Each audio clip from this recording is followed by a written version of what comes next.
with Scott Allen. Hello, I am your host, Scott Allen, and this is Phronesis, Practical Wisdom for Leaders. If the topic is leadership, I'm in. I've spent more than 20 years in the field teaching, learning, writing, and questioning. When I'm not working on Phronesis, I travel, delivering keynotes, working with individuals and teams, and helping people from organizations across industries become better leaders. Want to learn more? Visit me at scottjallen.net. Phronesis offers a smart, fast-paced discussion about all things leadership. We explore relevant topics and incorporate practical tips to help you make a difference in how you lead and live. Listen Notes lists Phronesis in the top 3% of podcasts worldwide. Phronesis is the official podcast of the International Leadership Association. ILA brings together those who teach, study, and develop leadership, advancing leadership knowledge and practice for a better world. Learn more at ila-net.org. Finally, if you enjoy Phronesis, please subscribe to stay current on our weekly episodes. If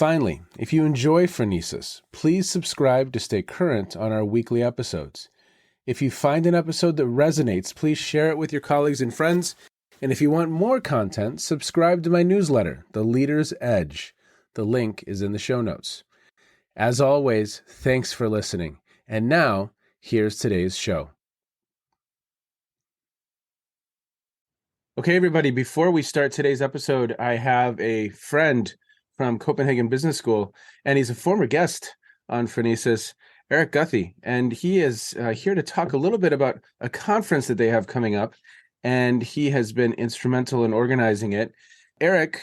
Scott, it is so great for you to have me on for this. I was literally sailing on the south coast of England with one of your upcoming guests, Jonathan Gosling, and we were listening to an episode of Phronesis and talking about how great the podcast is, and talking about the conference that we're going to be hosting at the Copenhagen Business School from December 10th to 12th of this year. It's the 21st International Study in Leadership Conference. We hosted way back in 2014. And as we talked, we realized that ISLC founders and participants number significantly among the guests who appeared on the Phronesis podcast. Keith Grint was one of your guests, and he helped found this conference. Dennis Tourish, who you had on, hosted the conference last year along with his colleague Zahira Jazer. Joanne Chula is a constant contributor to this conference. So are Suze Wilson, Brad Jackson, Steve Kempster, Susan Murphy, Mary Bean, who you had on, who did a fantastic podcast with you about complexity leadership in COVID. She is one of our keynote speakers this year and is also, by the way, just recently inaugurated as an honorary doctor at CBS. And then hopefully Scott, the infamous Scott Allen himself, will appear. I think you sent me an image that had advice for 5 cents or something like that, Practical wisdom for leaders, 5 cents a pop. We'll set up a booth for you at the conference. Well, how can people learn more? This sounds awesome. So the web page for the conference, we'll post it on your notes page, but it's www.conferencemanager.dk/ISLC 2023. Sorry, that's such a mouthful. But if you just Google ISLC 2023, you'll find it. Okay. And I should say that the theme of the conference this year is leadership and systems change, which fits well with a lot of the discussions you have on Phronesis, because I really see the way that in your conversations, you're raising the bar to bring leadership practitioners and leadership scholars to grapple with how perspectives on leadership can contribute to important issues like climate change, diversity, harassment, even how we've got the war in Ukraine. And what we're aiming for is both a large smattering of any research on leadership, but also some serious discussions about how we can bend the craft of leadership studies to address grand challenges and the task of addressing and improving even global systems.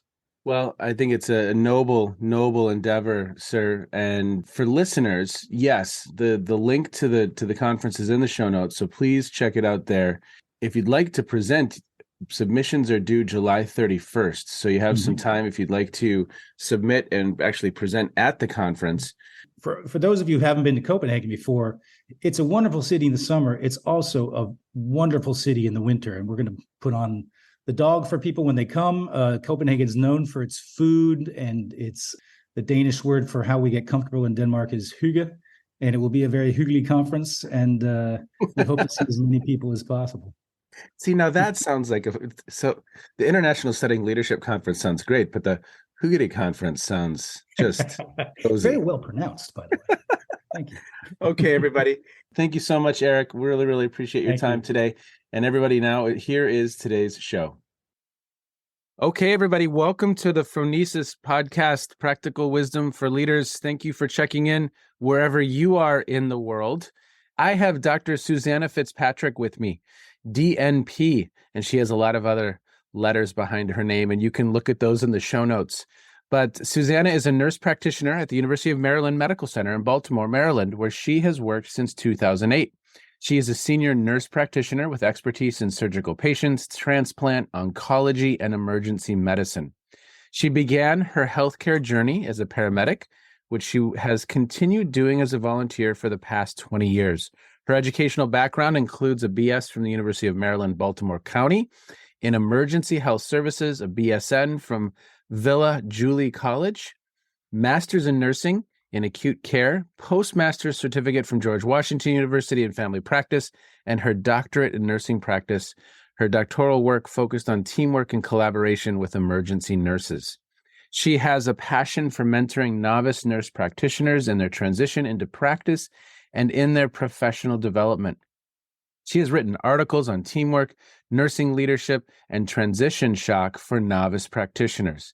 In addition, she's an adjunct professor teaching doctoral nursing students system and complex leadership theories and practical strategies at the University of Maryland, Baltimore. She is co-founder of the healthcare leadership community of the International Leadership Association. Suzanna, welcome. Thank you for being here. What else do they need to know about you before we jump in to our conversation today?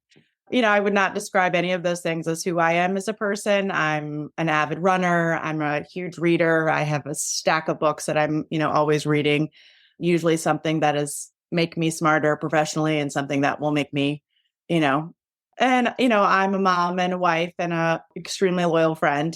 And that's who I am. I would describe that's who I am, not the bio. Awesome. Awesome. For listeners, you grew up around leadership and you grew up around leadership studies.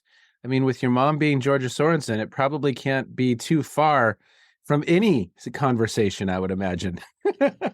My mom was my person and I was hers, which was great. We never, even with all of her jobs and adventures she took, even at the end when she was still a full-time faculty at Cambridge University, she never moved out of Maryland. I'm her only child and I have her only grandchildren.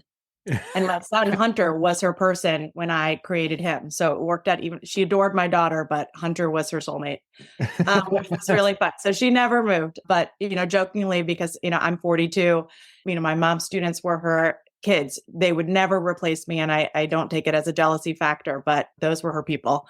And so, I see them sometimes now and they go, oh, I remember when you were 5 years old under her desk and she was teaching us about something. And I'm like, oh, guys, that means you're real old because I'm 42. And then, they don't like that as much. But it was great. My mom was really fun to grow up with.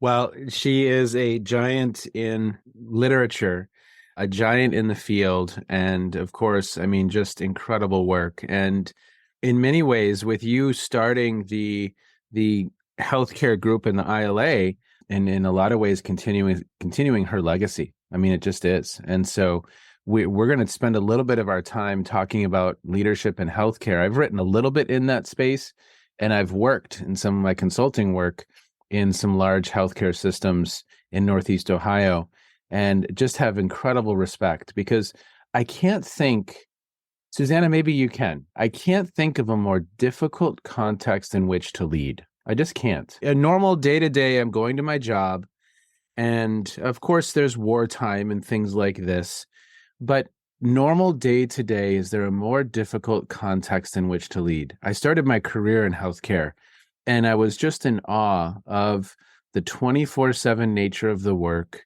People often aren't at their best. Their families of the people aren't at their best.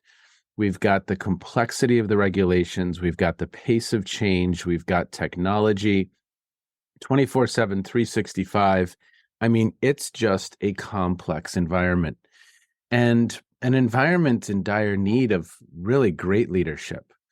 So as you look at kind of the current landscape, I'm really excited based on your history and your knowledge of leadership and based on your experience in your area of expertise. What are some things you see as kind of intersections of those two spaces? I mean, what's the good, bad, and ugly of healthcare as you kind of analyze it right now? What's interesting is that nobody in my family is in healthcare. I was the sort of anomaly. Everybody sort of is like, oh, my mom was a nurse, or my brother's a nurse, or my dad's a doctor, or my brother's a physical therapist, or somebody's a social worker. Not me, nobody. My mom was incredibly fearful of blood. My dad did other things. My stepmother was in the newspaper business. And I just sort of knew that I was 17 years old. I was at college and I'm like, I'm going to go volunteer in the ER. I'm going to go do that. I'm going to go do something different. My parents separated when I was 15 months old, though they remained close friends. Basically, my mom mostly raised me solo, though I had a lot of wonderful interactions with my father and stepmother. A lot of the beginning was just her and I. And so I saw how hard she worked. And it was a testament to who she was and the dedication she put out there in the universe as a professor. Because if my mom had described herself, she actually would have said a mother first and a grandmother probably even before that. But she would have always called herself a teacher, maybe not even a writer. She would have said, I'm a teacher. Hmm. And I just didn't want to do something different. I was very close with my mother, but when you're 17 years old, you want to go be your own person. And so I offer was to go volunteer in the ER in North Carolina. And so I, show up there. I'm like, I want to be a volunteer. And so there I was bringing families back to their family members in the ER. And that was sort of fun. I'm like, oh, that seems kind of cool. I'm going to do that. And so I joined the rescue squad and they paid for me to go to EMT school. And I sort of realized I wanted to go into healthcare, but I had a great fear because nobody I knew was in healthcare that, what if I wanted to do pre-med or pre-PA or pre-PT or whatever, and I didn't like blood or I didn't like patients or I didn't like that work or I was afraid of something. It seemed like it's such a wreck to go through that whole process and then have a hard stop of whatever that is. So when you're an EMT, you can get that in 4 months. And then you start seeing people in the back of the ambulance, which if you've never called 911, it's its own set of treats to know that you could be seeing a 16-year-old person in the back taking care of you. And if you don't realize that, well, you should. But it's a wonderful thing, right? Because lots of those people really, really, really want to be there. And it's a wonderful experience. And so I did that. And then I became an ER nurse and I knew I wanted to get my nurse practitioner and sort of kept going. And my mom, be like, oh, read this cool book or do this. And I'm like, well, I'm fine. And I would occasionally, go to ILA conferences or, when I was in high school, we would, Jim Burns was my mom's best friend. We would go to Massachusetts a bunch and go hang out with him and they would have their existential, creative, life-changing conversations. I'm a very type A concrete person. And I'm like, land the plane. What are you talking about? Yeah. So it was just fun to, in retrospect, to sort of experience. I'm like, oh man, it was really interesting to hear them, just talk about something really important or talk about Jim's dogs or my mom's dogs or something that was important to them, but was less, foundational for other people. And so then I get my nursing, which was fun. I'm still in the fire department, which was fun. I get my NP, which was really fun. And then I sort of recognized that my first year of being an NP, I cried almost every single day walking to the garage. And I'm like, I'm not smart enough. I don't know about this. People are asking me questions. They're asking me to make leadership decisions. I'm not that thing. I don't know how to do that. I did not sign up for this.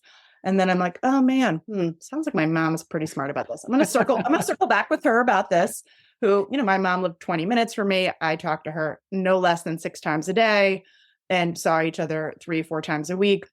I just started reading more about it and learning more about it and, paying more attention to ILA and things like that. And sort of recognize that we ask these people to show up in the hospital, in the physician's office or the NP office or the PT office or whatever that is and say, take care of me and take care of my family and take care of me at my most vulnerable. But we have not given them any tools to how to lead a patient, lead a team, things like that. And I just think that we need to do better. So my mom was always, very passionate about me and my healthcare journey, but recognized that there was a great need for leadership and followership in the healthcare space.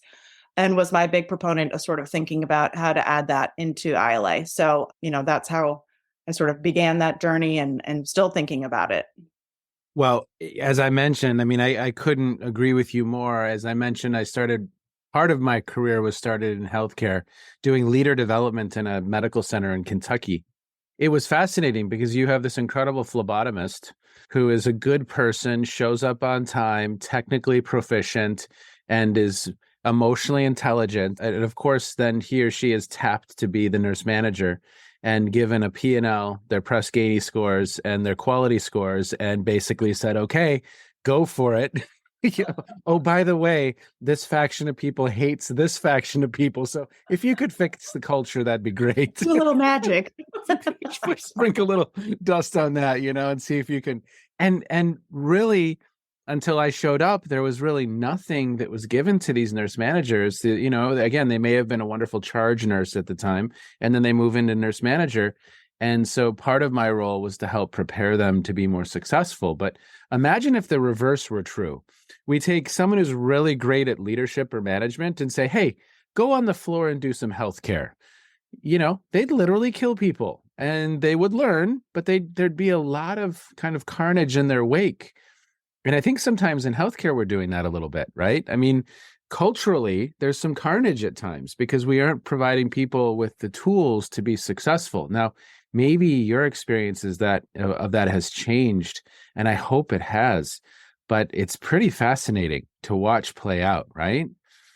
Yeah, you become a nurse and you get this like 4 months of orientation. And then in a year after that, you get to be a charge nurse. And then a year after that, you get to be preceptor. And a year after that, maybe you're like a senior nurse and things like that. But nobody has told you at all how to do performance evaluations, how to give and receive feedback, how to work in a team, how to sit and listen, all of these things. And it's just, I think we do such a poor job of setting everybody up for failure. But I think it's not just nurses, right? I mean, notoriously, everybody knows July 1st, right? You don't want to go to the hospital because that's when the doctors are done with school. And it's true, they show up, they get 3 buddy days, 3 days before they start to like learn the system. And if they didn't come from, as a student in that hospital, they don't know the computer system. They don't know where to go to the bathroom. They don't know where to get coffee. And they could be on nights where everybody is gone and taking care of 40 people, ready, go. I mean, what a disaster. And then in the morning when they look frazzled and awful and in tears or angry, or they yelled at somebody, we, demand an apology for them. I mean, what a disservice. So I just think we can do better. And I hope that I can make very small change of what that better is.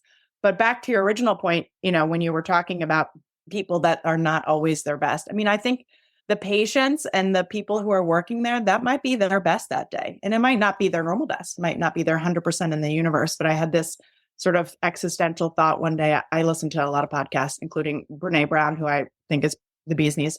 And she was saying that, you should really consider what each person's best and give them the tasks that they can be their best at.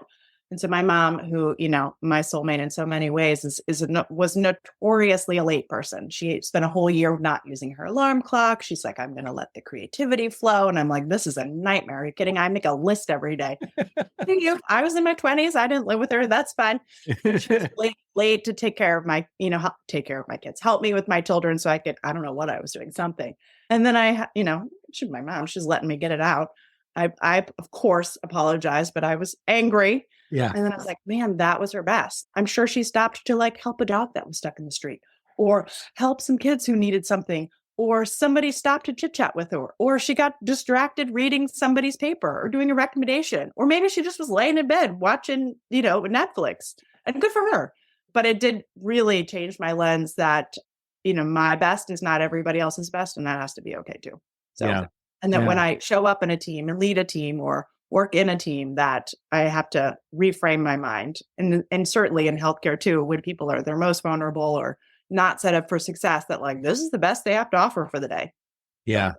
And how are we? I mean, what are the opportunities you see when it comes to how to better prepare some of these individuals to take on these really challenging leadership roles? I mean, it's really, really admirable.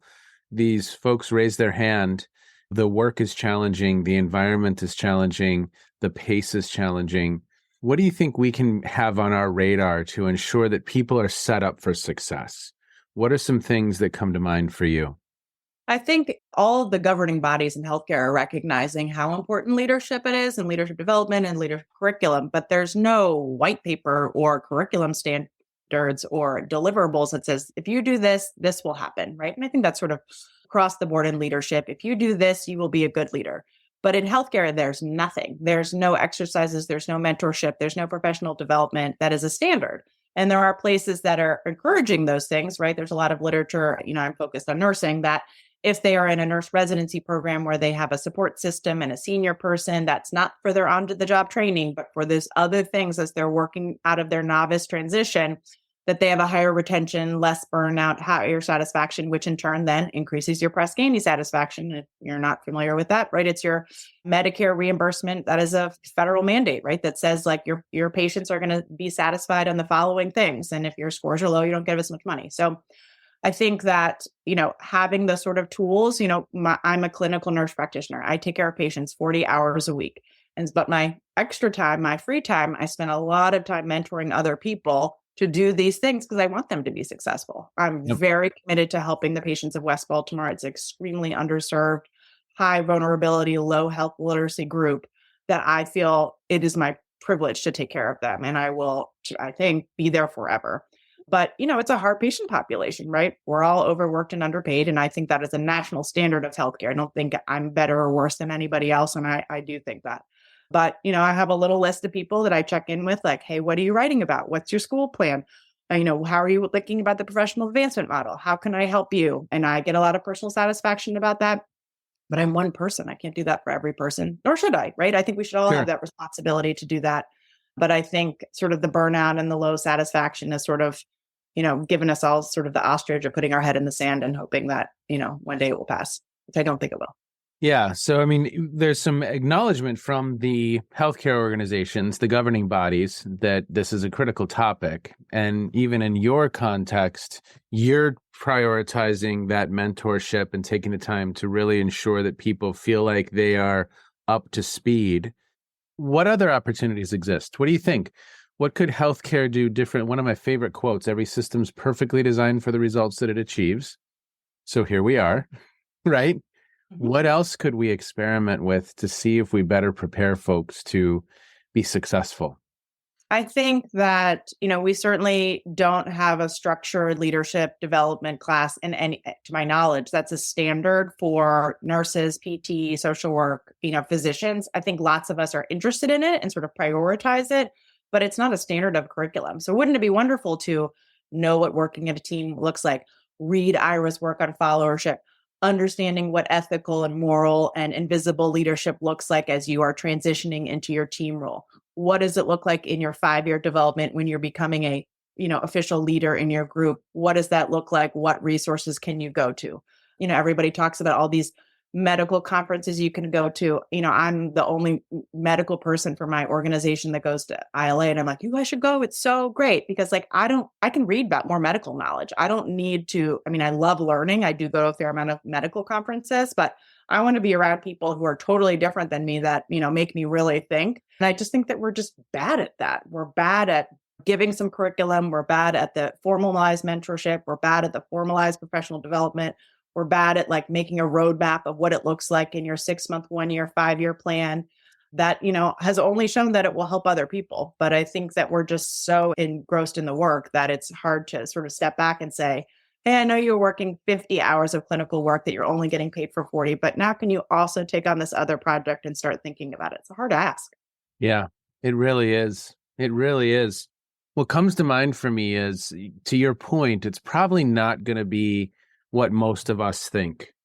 It's probably not going to be, hey, would you spend another 5 hours a month, 5 hours a week? And I know some healthcare workers that are. I work with some anesthesiologists in Northeast Ohio, this group of women who have created a leadership program within their institute, and they're going above and beyond and just doing that work and then recruiting people to come and learn about how to be better leaders. So, but again, to your point, that's above and beyond, and it's not anything within the flow of their workday. How do you make that growth and development align with the flow? That's a fun puzzle for me. That's a fun question to just explore. How can the development align with the flow of the work? Because, the technical component of the job, that learning flows with the work in some ways. There's some classroom, but there's also a lot of on the job, on the fly learning that's going on, that's happening. How do we do that with leader development?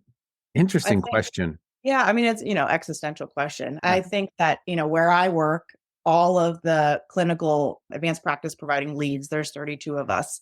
All of us work full-time clinically, 40 hours, right? We have zero time to do any of the professional development and the teamwork and stuff like that. And we all sort of acknowledge, and our boss acknowledged that wouldn't it be great if we had 10% of our time that's just for that? And you can use it however you want.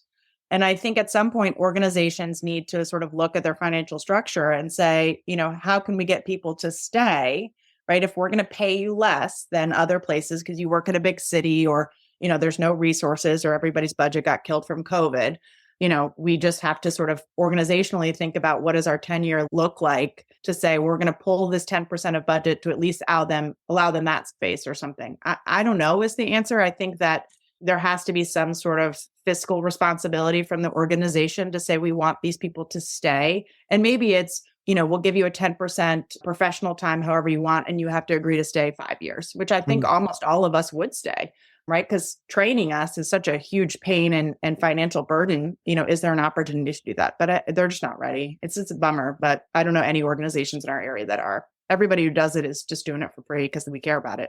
Yeah, it's interesting. I mean, I wonder how and if technology could be leveraged where, you have your Apple Watch and your Apple Watch is telling you to stand up because you haven't stood up enough yet today. Probably not in your case, but in most. I'm good. I already did my hour cardio. I believe that. But, it's just how could we leverage technology to almost provide these micro learning experiences or micro reminders to individuals, again, kind of in the flow of their day, so that they're pinged. I mean, because you're probably not going to get much further than a ping in many cases, right? Hey, remember this. This was a goal of yours, that you were going to maintain emotional intelligence or whatever the topic is, right? That, I don't know. I mean, it's fascinating because it's needed. It's a necessity. But how do we do that in the flow of the work so that it's not another 5 hours or another 10 hours? It would have to be these little deposits. At least that's one idea, right? Yeah. I tell my students and the people I mentor at work, I said, I'm shocking. I make myself a to-do list every day of what things I have to get done. My mom would throw up thinking about that. When she passed away, and I know this about her anyway, when she passed away, I found all these little sticky notes and little things. I'm like, what are you talking about? You can't get anything done. Clearly it worked for her. But I tell my students, people I mentor, I said, put yourself on your own to-do list. What's on your to-do list for the day? So today, my to-do list is I'm an exercise person. So I made sure I did, 30 minutes on the treadmill, and then I did some lifting, and then I take piano lessons, which I was like, man, I need to cancel. I have my last, week of my classes this week. I need to hammer down. I'm like, nope, it's on my list. It's for myself. Get it together, Susanna. You feel better doing it. But, it's really hard, right? Because especially, I'm sure everywhere, but healthcare is my lens, right? We go into healthcare because we want to help people. So people are like, can you help me? I'm like, yes, of course I'll help you. Of course I'll push myself to the bottom of the list to help this fit project, which I have no interest in all. Of course, right? So I think just we need to do better about doing that. And so I'm reading. Yes. My mom told me to read Essentialism. Have you read this book? No. Oh my gosh, you should Google it. Okay. So it's about the power of saying no, and about how 20% of what your work you should focus on, because you get an 80% output from that 20%. Because we think in our heads, if I do 80% more, but you really only get 20% output. So my mom is a reader and a writer. She's like, Susanna, you really got to read this book. It's about saying no. And I'm like, no. And she bought me this book 5 years ago. And it was sort of a running joke because my list is just a nightmare of things that I have to do. And most of it, though, it's extremely fulfilling. So I am trying to be cognizant of saying yes to the things that are meaningful. But, saying no to stuff, I really got to do better about that. And then say yes to the things that are meaningful. And I sort of get the most 80% from 20% of, the work I think would be good. But you should look at the book. And I think as human beings, we all need to do better about that, too, of saying no to the things that provide us nothing, right? Not just, helping people. If that brings you joy and you have the bandwidth, of course you should say yes. I don't mean that's not providing you anything, but the person who offers you nothing, they're asking you just because they're being lazy. They're asking you because, they're not prioritizing themselves and they know that you'll get it done. It's not the thing you should say yes to. Yes. That's the thing you should say. I'm happy to be your support staff, or I can circle back with you in a month, or I'm in the middle of something. This is on my reading, what I'm reading right now. That's the educationally stimulating, not the Hunger Games, which makes me feel fun inside. Or rereading Harry Potter, which equally is good. So this one, he put in a way reminder or a way signature when he was writing his book, like, so sorry, can't prioritize email. I'm writing this. He was like, you could consider putting in a way message when you're actually in town to do other things. And I'm like, what? I shouldn't check my email every 5 minutes and respond to every person with no work-life balance? Anyway, but it did get me thinking. I was like, oh, maybe this is a thing. Well, I love the fact that you said no to the book about saying no. That was funny. I was like, no, I'm not reading that. But I really enjoy the phrasing that you had there. Put yourself in the to-do list. I mean, Stephen Covey had this famous time management matrix, and I think quadrant 1 was urgent but not important, and quadrant 1 was urgent and important. That stuff that's urgent and important. Quadrant 2 was important but not urgent. And that's that hardest quadrant for all of us, I think, to just protect that block of time, to prioritize the piano lessons or the run or the workout. I mean, right now in our lives, as we were talking before we got on air, quote unquote, we have 3 children. And so the only hour that my wife and I can work out is 5 to 6 a.m. That's the only hour we have during the day that isn't consumed by something else, that is just a consistent block of time that we can both always do. And, that it is what it is, right? But if we're going to prioritize ourselves, we have to protect that block of time. And that's not going to be a forever thing, but it's our right now thing. Give yourself grace too, that it's okay that you're prioritizing your 3 kids and you recognize that you're not willing to sacrifice their time for you, right? And I'm the same. I'm never going to put myself above my children. It's just not a thing. I know that about myself, not ever. And they know that.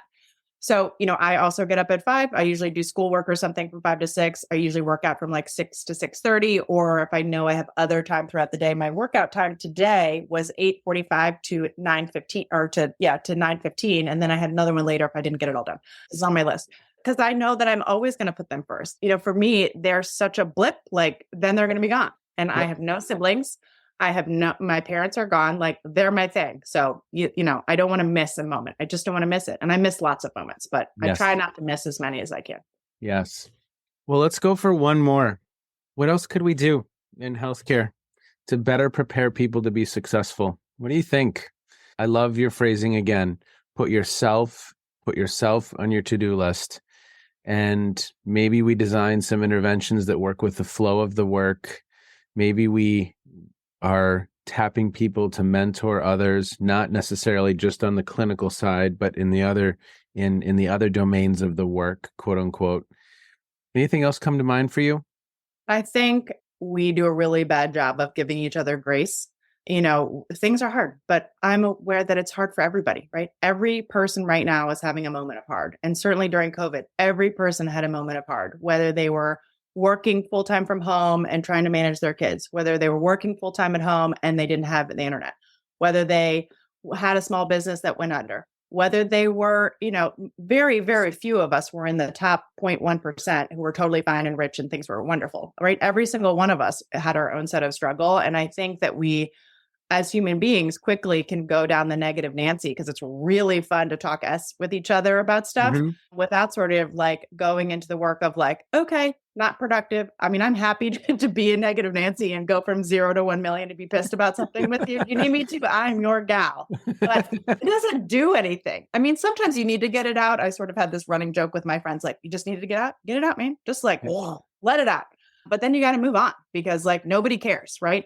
The only person who cares about you is you. And I don't mean that in a selfish way, but the only person who's going to flip your own story and, be the star of your own movie, to quote my mother, is yourself. So, when I'm at work and I see people on the struggle bus, right? Like I can spend $10 and go get coffee. Everybody put their Starbucks order. I'll walk down. Not a big deal. The charge nurse is like, oh my gosh, I really want to go to this thing, but I can't do it. I'll watch your phone. I haven't been a bedside nurse in 15 years. And so I do say that I'm like, I can't guarantee what will happen if somebody calls me on the phone, but I definitely get to take care of the patients. But if it's anything about flow and staffing, it's going to be a crapshoot. I'll watch your phone. I don't care. Or do you need me to sit at the desk? I mean, for me, those things cost me nothing, but we sort of forget that we are so good to accept or to give help from other people. Like, you need something, how can I help you? Whatever. But you feel so shameful and vulnerable to say, I need help. I'm dying. Can somebody please help me? Right? You just feel like throwing up saying, I do. Yeah. And so recognizing the nonverbals and the sort of drawing away and the things that are putting out there that this person is like on the major struggle bus, which sometimes it's me, but I'm really good to say like, hey, today's the day that I suck and I'm really sorry. So hope for the best for the rest of you. Please just bring me coffee. Don't talk to me. But, so I had this student who was like, she did not turn in 5 assignments. She's now has not turned in 5. So I'm like, hey, we need to meet. We need to meet. And she doesn't want to meet with me. She does, right? She's doing the avoidance. Like, Oh, yeah. I know that thing. And I was like, you have to meet. So then we're done with the class. And I said, you need to stay. And so all I said to her was like, how's it going? What's going on with you? Like, how can I help you? And she like started crying. She was like, I thought you were going to yell at me. I was like, why would I yell at you? People don't go to graduate school to feel bad. You go to graduate school because you think you're going to get an A, right? We become nurses because we think we're going to be great nurses. And so saying to each other, how can I help you? It's a true offer. I can do anything. I can't guarantee it might be up to your standard, but I will give my 150%. And I think that we need to do a better job of that. I think that, what can we do to help other people, not just our patients, but to ourselves, to our coworkers, and not get in the sauce about like talking smack about all the things that suck. I can't make your schedule better. I can't make you make more money. I can't make, your patients less angry. I can't do those things. So change the things that you can, right? I say to a nurse, hey, this conference is going to be awesome. Do you want to go? I'll help you feel like we can do an abstract together. It'll be super awesome for your professional advancement. She might say yes. She might say no, but at least she knows that somebody's like has my eyes on her. Somebody else, do you need me to switch for you? When is your school schedule? Because I can be a little bit flexible is, my schedule so that you could attend. Yep. Just try to be kinder to each other. We just are bad at that. Myself included. It's a skill that I'm working on. Well, there's a mindset there, right? We are so focused on others. Are we focused on one another and ourselves and taking care of number one and our colleagues who are going to be there with us, for the long haul? Is that a priority? And I think it can, again, quite easily kind of get put to the side as we focus on the actual work, quote unquote. But is that the actual work as well? As we wind down today, so I heard that you're an avid reader. What I always close these conversations with is, what have you been streaming? What have you been listening to? What have you been reading that's caught your attention recently? And it could have nothing to do with what we've just discussed. It could be Harry Potter, or it could be essentialism. Whatever it is, what's caught your attention in recent times? What have you been streaming? What have you been listening to or reading? I listened to a ton of How I Built This on NPR, which So good.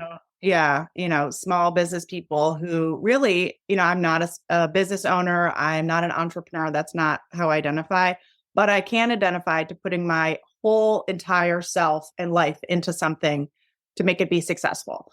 And so that for me, sometimes is my kids, sometimes that's my friends, sometimes that's my job, whatever that thing is, and the devotion to that work, I can really appreciate. So I love those. Yes. Book wise, I sort of rotate through. I'm rereading my mom's Gil Hickman's book about invisible leadership, which will, make you think, right? Because I actually don't want to be an out loud leader. I'm not an invisible person. I'm very, extroverted and outgoing. But I would love to, be the quiet in the room and you feel inside that like, man, Suzanna made me better. That's what I love. I don't know. I read kind of all kinds. I read a lot of dog books. My mom and I read a lot of dog books. She and I jokingly would get each other People magazine for Christmas because we didn't even think to read trash, which always will make you feel better about yourself. I can assure you. I don't ever want to be rich or famous, but man, sometimes the hot messness makes you go, I am okay. Susanna, last night, my wife and I were going to bed and she had the iPad on and I said, what are you reading? She's like, BuzzFeed. She said, helps me go to sleep. I said, whatever works. That's funny. Oh, that's awesome. Well, now what is a dog book real quick?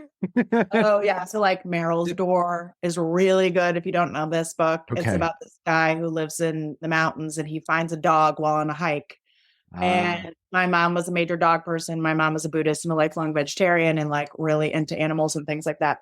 She was like, you should read this book. And I'm like, yeah, right. And so, it's about him trying to tame the dog and recognizing that the dog lives in the world and we're not here to tame anybody. We're here to be and figure out how we be together. So, exciting book about that, or The Art of Racing in the Rain. I'm looking at that. I don't know. Yeah, but that's really cool. I hadn't come across that genre. I mean, now that you're explaining it, I know exactly what you mean. Old Yeller could have been one, right? Oh, yeah. I don't want to read about dog dying. That's no. Major tears. No, thank you. Well, Suzanna, I really, really appreciate your time today. It's been such a pleasure to meet you. And I appreciate you, saying yes. I pulled you aside at the ILA conference and said, hey, would you be on a podcast? And you were like, sure. All right. I really, really appreciate your time. I'm glad you didn't say no to this. I hadn't read the book yet. I hadn't read the book yet. Yeah, that's awesome. Well, thank you so much. And I look forward to our paths crossing again. Be well. Thank you for all you do. Thank you for all you do. Oh, my pleasure. Thanks for having me. This was really fun. What a fun opportunity to connect with Suzanna. And we met literally in the hallways at the International Leadership Association. As a sidebar, if you have not thought about your plans for Vancouver in October, now is a good time to start doing so. But hey, we meet. I say, would you like to be in the podcast? And she agreed. And she said something that was really, I think, just important. And what I loved about this conversation with Suzanna is that she is an individual who has been steeped in this topic for decades. And she was talking about leadership and how we prepare people for these roles. And I keep bumping into this time after time after time in organizations and some of my work in organizations. She said, nobody has told you at all how to do a performance evaluations, how to give and receive feedback, how to work in a team, how to sit and listen, all of these things. And essentially at times we're setting people up for failure. So I keep and I was pushing on this question in that episode, how do we do this better? How do we better prepare people to serve in these very challenging roles? Because the work is not easy. It's incredibly difficult, especially if we're going to do it well. So those organizations who are working that puzzle and developing in the flow of work and developing on the fly in some cases, but nonetheless developing and preparing their people to be more successful. Because I think we're putting people in very, very challenging situations. And of course, some will rise to the occasion as they always have. Others, I think if we were to give them some training, some opportunities, and some knowledge, skills, and abilities, it might accelerate their ability to be successful in the role. So that's it. Suzanna, thank you so much for joining me. I appreciate it. Look forward to future conversations. Thank you for the work that you do. It's, it's so important, and we very, very much appreciate that people like you are out in the world. So thank you, Suzanna. Take care, everyone. Be well. You have just finished another episode of Practical Wisdom for Leaders with Scott Allen. To contact me, visit scottjallen.net or send me a note at scott@scottjallen.net. I'm also on LinkedIn, so let's connect. If you have feedback, I'd love to hear it. And as always, thank you so much for listening. And now here's my daughter, Emily, with the outro.